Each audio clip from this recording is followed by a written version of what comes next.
this is Richard Epcar, and you're watching Wicked Anime. And here's a little line from Ghost in the Shell for you. See if you remember this. You stupid kid, you don't even remember your own name. Bye. Wicked, hey!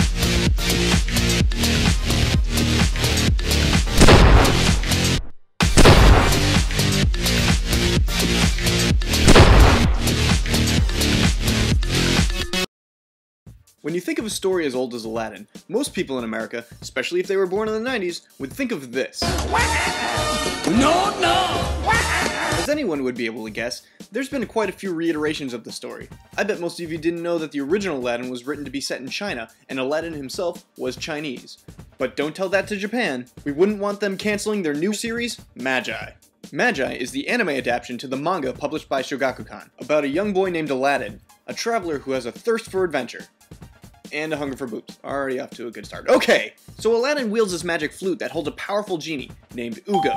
Aladdin calls upon Ugo as his protector to escape from perilous situations, or as Aladdin sees it, they're BFFs. Although I wish the genie's head wasn't always stuck in that flute, because I can't hear its funny pop culture references. Yeah, that's king crap. I hate it when they do that. At the beginning of the story, we come across Alibaba. This dude wants to escape his labor-driven life by conquering a dungeon and have riches and women beyond his wildest dreams. You know, he and I have similar dreams, but when I accomplish mine, I realize that I'm just playing Dungeons and Dragons, and I haven't really obtained anything of value. And then I open up the Help Wanted ads. Our other cast member to complete this goofy little ensemble is this pink-haired slave girl named Morgiana. She's the muscle, and this guy's puppet. This guy is our intro villain, who seeks out a Magi, who will fulfill his prophecy of making him king.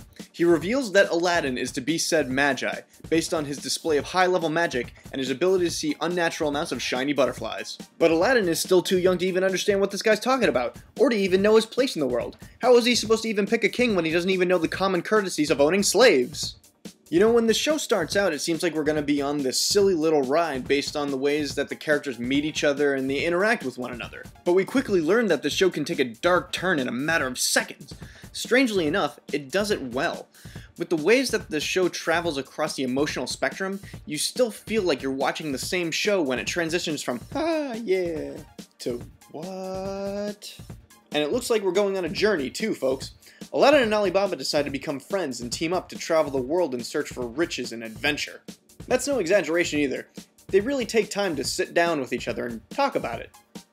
The animation in the show is fantastic, especially during the action scenes. It reminds me of something similar to that of a Gainax anime, where when the action comes along, that's when the quality of the show really shines through.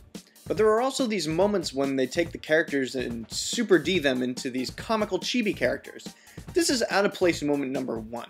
These parts are the less than seamless elements of the animation. I understand the uplifting mood that they're trying to shoot for when they show something like this, but there are times when it looks kind of lazy and it never feels quite necessary to me. I even felt that way when I read the original manga too. The characters in the show are really likable, if not a bit linear. They created characters that are either ultimate good or ultimate bad, meaning that you can look at any character and it shows you the sign that they're wearing on the chest that says, I am good guy, or I am bad guy. I am Magi. I am fat guy. Okay. Actually, the character with the most depth would be Morgiana. She starts off with these bad guys, but only because she's a slave. She's got this dark past of being a slave, which clouds her judgment on right and wrong sometimes. Aladdin's got this quirk in his character where he has an infatuation with breasts. Where does a prepubescent child get that sort of obsession anyways?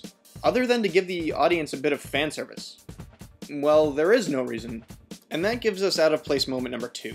Aladdin's obsession isn't anything besides adding something a tad bit more to his character, which in my opinion isn't even needed.